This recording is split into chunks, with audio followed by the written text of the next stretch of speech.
Hello and welcome to CS38 Racing, and you are back here with the Moto-E FIM Moto World Cup, and this is episode 2, so we'll be heading out to Catalunya in Spain. So have a quick look at the standings. We're currently leading by 19 points to Akubo, and Casadei in third, and Maria Herrera in fourth, who used to actually be in Moto3 a long time back. Alright, let's go. Oh, we've got good weather. Alright, see you guys down in the E-pole. Alright, welcome back to E-pole. Looks like we got a bit of a hot track. So, in the practice I was running medium front, medium rear, just to get a feel around the track. Didn't really have a great feeling. It wasn't exactly the feeling that I'd want to get, but we're going to go with a front soft and a medium rear, only because I think it's a bit too hot for the soft rear.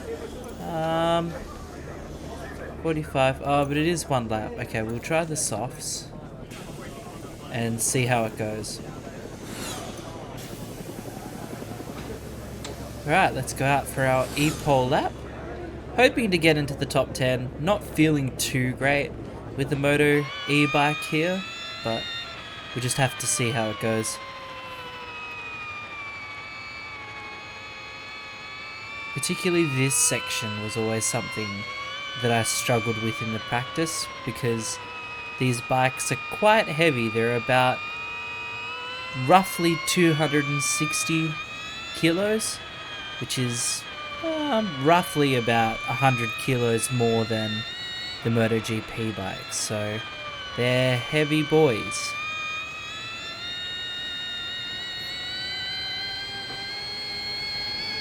So I'm going to run engine brake on 4, so I know it sounds weird that an electric bike would have engine brake, but they do. They have a what's called like regenerative engine braking. So basically when you roll off the throttle, it registers as engine brake. The riders can adjust this to their personal preference, but it basically tells the big battery to charge more instead of expelling more energy, therefore acting as an engine brake for those who are a little bit more into the technical side of MotoE. But someone that can explain it a heck of a lot better than I can is Simon Crafar and his Tech Talk. So Simon Crafar is the pit lane reporter for MotoGP, and his Tech Talks he'll explain in great depth the way that components of motorcycle racing work, and his episode on MotoE I definitely recommend going and watching. Alright, let's see how we're going into this final sector. A little bit wide there. Try and get some good drive out of that last corner and come across the line. So the qualifying session has ended, and while the riders make we qualified in 8th, not too bad. Look at the final time showing as the front row. Still a bit of a way off with a 151.611, whereas our teammate was almost close to the 150s. So it might be a bit of damage limitation this weekend. So we're down here on the grid. We've got a track temperature of roughly 44. Yeah, 44. So the game recommends that temperatures ranging between 33 and 34 are best suited to the medium compound. That is true, but also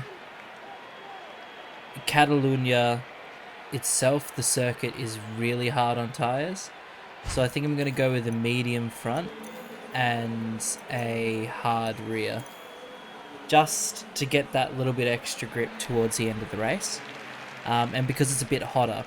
So hopefully that medium tyre will last us that little bit longer than the soft, so we can get some extra grip coming towards the closing stages that can hopefully let us make a few more passes. Oh, well, one thing that isn't accurate about the game to real life is that the MotoE bikes don't do a warm-up lap, only because it uses the amount of energy that they use on the sighting lap is recharged while they're sitting on the grid. So 7 minutes equals about a lap worth of energy. Alright, let's see how we can go.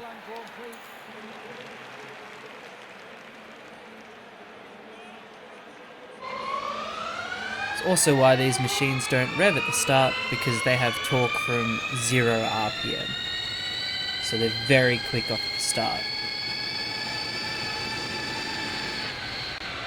Let's hope this doesn't end in carnage into here. We've got one up the inside, but we can switch. But we'll be on the outside line for turn 3. Try and... Oh. It's not the greatest start. We've lost about 1 spot so far. Let's see if we can make some passes. Oh, bit loose on the rear there. Heck of a lot more loose than I want to be this stage of the race.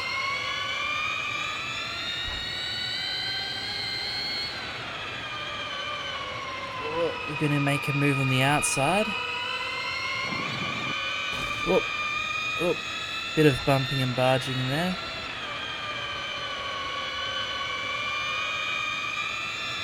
Alright, get a good drive out here.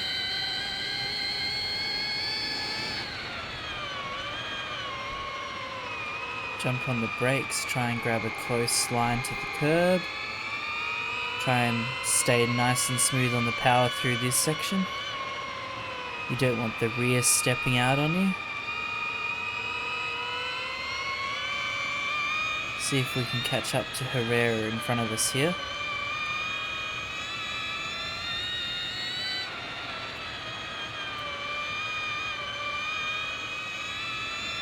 Alright. So we've got a bit of a gap to the guys behind us. We're still in 8th position, so starting position. Not too bad.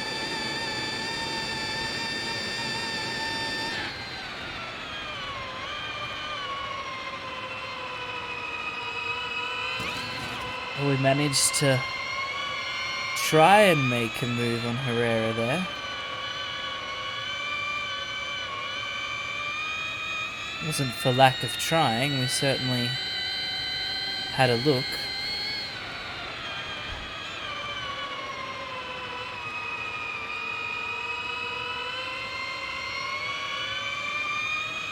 Got that tighter inside line there, which helped overtake that rider. Still on the back of Herrera.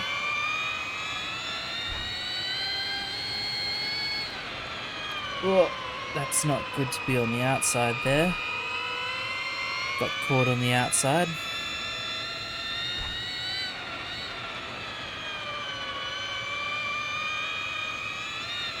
See if we can get some good drive down this short straight.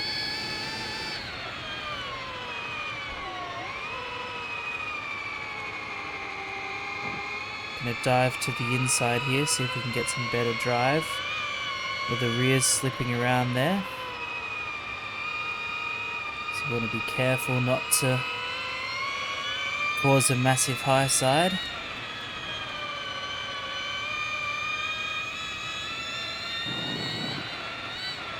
Still in touch with this leading group, so that's good. Because the bike didn't feel so good in practice.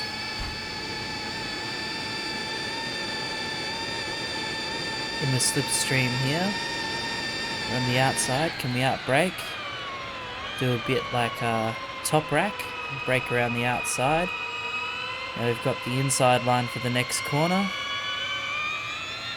There we go. That move should be settled.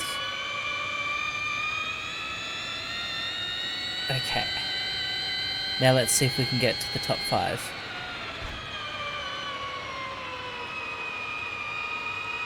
Hold this tighter inside line. Get a bit of better drive there than Torres, who also used to be in Moto3 5 or 6 years ago.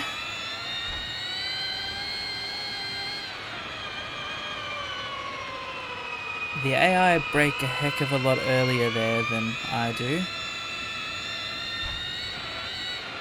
so I often get caught on the outside. Oop, lost a bit of drive there. Herrera looks like she's just dropping back from this group a little bit.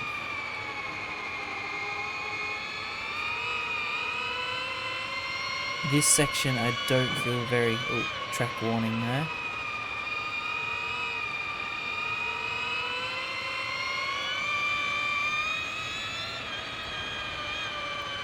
Just dropping off the back of Torres here. Want to be careful not to let Herrera back through.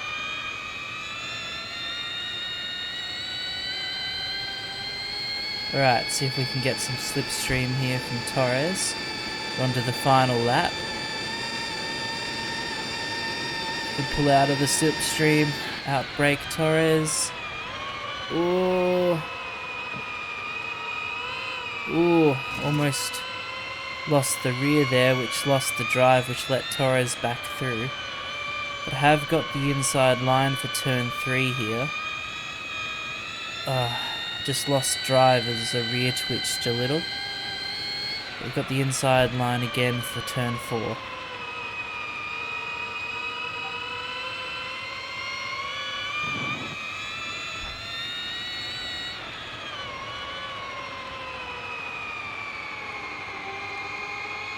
On the back of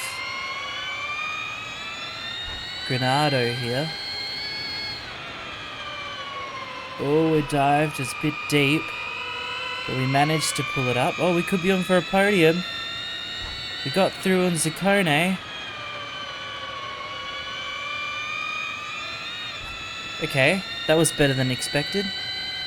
Maybe the hard rear is helping us here.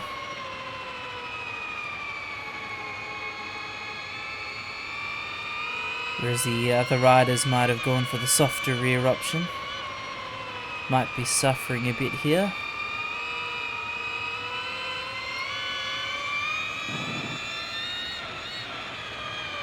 Oh, we made a dive. We did get through to second place. Oh, he's coming back. Can we get good enough drive? Yes, we can. We come second in behind our teammate. Not a bad result. Not a bad result. Okay, so that wasn't too bad, coming in second behind our teammate. That was pretty good, and we got the fastest lap of the race, a 150.6. So that's pretty good. That's better than our qualifying time. Which puts us ahead by 30 points to Alessandro Zaccone, which gives us a nice cushion coming into the 4th race. That makes the Dynavolt Intact team on top of the team championship.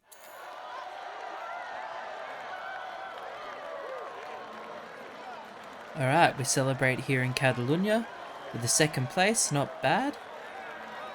Not bad at all. So let's see if we can continue the form into the next round and keep growing our lead in the championship. Okay, we're here ready for round 4. We're going to the Netherlands Assen TT circuit. And let's see how we go. What's the weather going to be like? Maybe a wet race? Oh, it's a wet e-pole and a wet practice, but a dry race. So it'd be interesting to see how the pace changes during the race, seeing that we haven't had any dry track time. moments will see Alright, the welcome bikes to out the on track E-Pole. for the Super Pole We've got session, a which will wet decide track, grid but a positions. dry race, so we'll have to see how it goes. With the track temperature at 21. So, I found that the soft rear was quick to overheat in the practice, so I think I'm going to stick with a medium rear.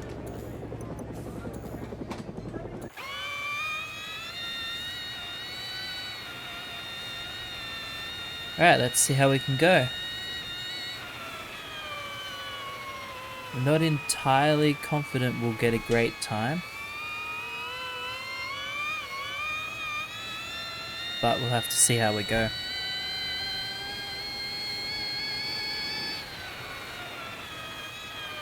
Bit too early on the brakes there, but better conservative than on the ground.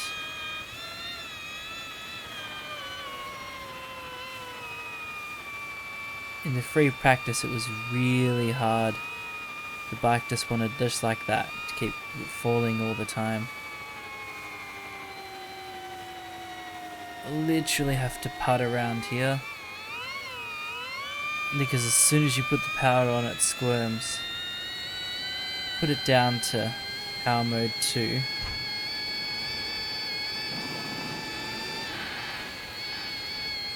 See if that stops the rear wanting to spin up all the time. Not going too bad. Have to see how the time ends up at the end of the lap. This is feeling a lot better than free practice, mainly because it's not raining.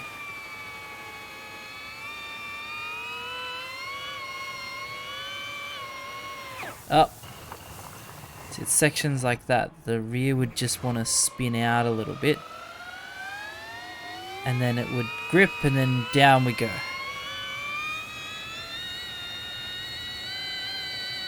Oh well. Looks like we'll be going for the back of the grid. Not like we haven't done it before.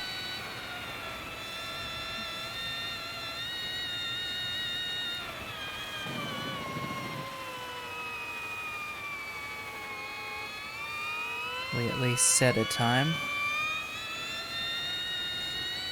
That brings an end to the qualifying And session there we for go. pole. Probably Results you're looking at now. last Very place. tiptoe Yep, is the there you grid go. position before the Alright, race begins. so the track temperature is 30. I'm thinking, because the temperature's quite low, and we didn't qualify well, we need to take a bit of a risk to get up there during the front stages. So for that reason, I'm going to go with the soft front and the soft rear, which will give us that little bit more grip at the start of the race. We may lose some tyre towards the end, but that's all about conservation. But this way, this should be able to get us into the top 10, maybe top 8, if we're really lucky, top 5.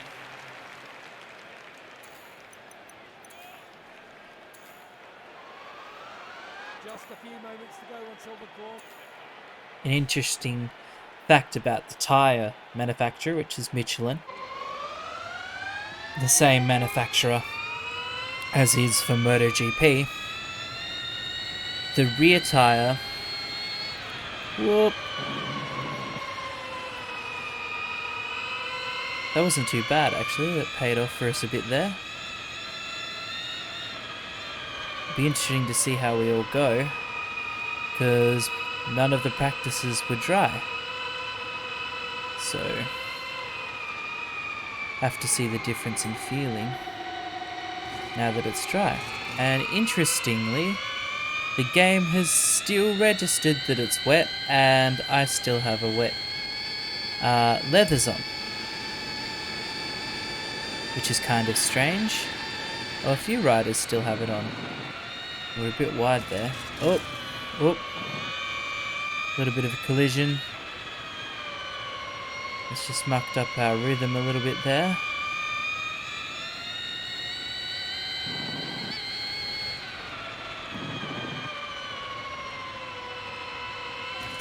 Oh. This has not been a smooth start to the race at all. Whoop, whoop. Oh, big wobble there.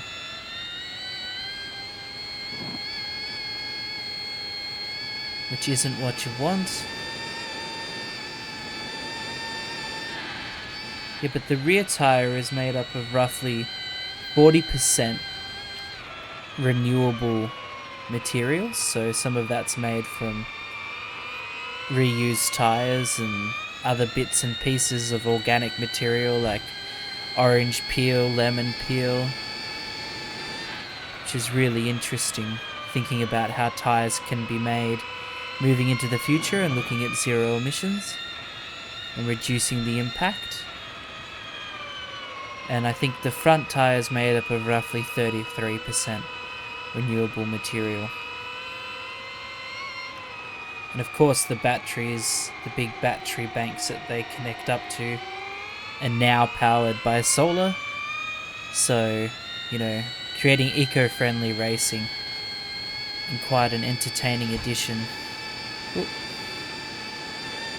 to the MotoGP series. Oh.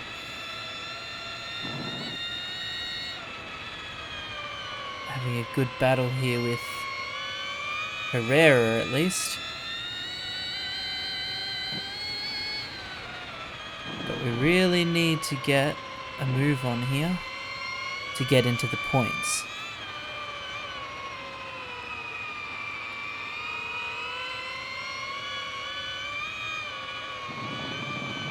It's just this section where that rear's really twitchy, which is losing us that bit of time throughout most of the lap.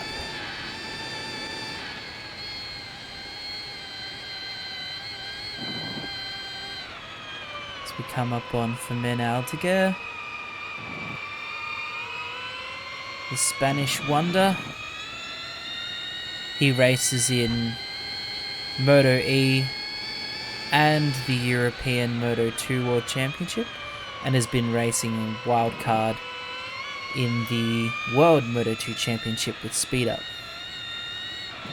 which he's been absolutely dominating the Moto2 European Championship.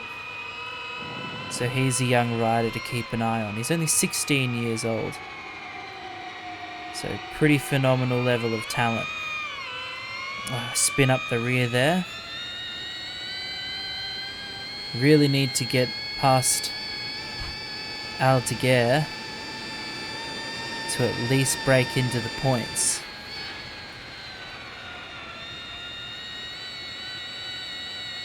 So we need to get cracking. Had an alright run through there. Oh, we got through an Aldeguer. See if we can hold the position.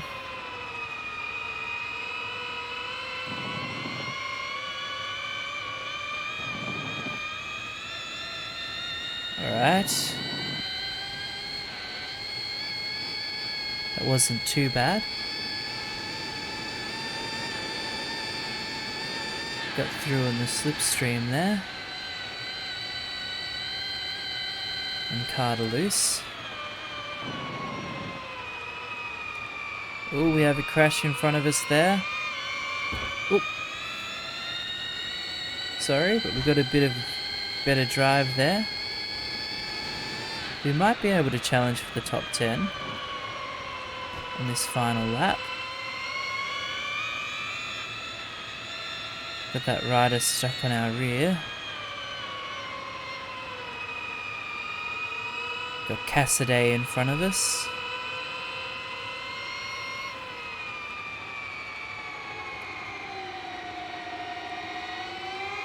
Right.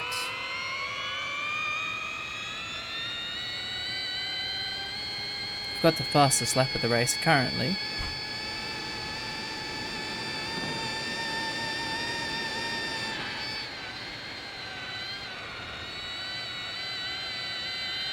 Oh. Oh. Did manage to just get our way through there. It's a bit rough, but racing's racing.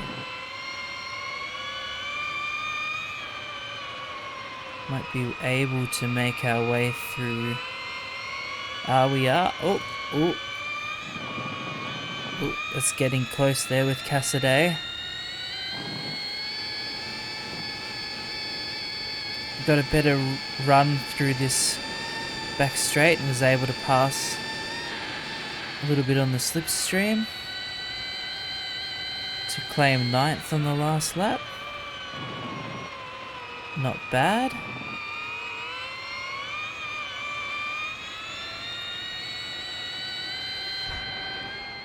Okay, so we managed to finish in the top 10, which was a good goal.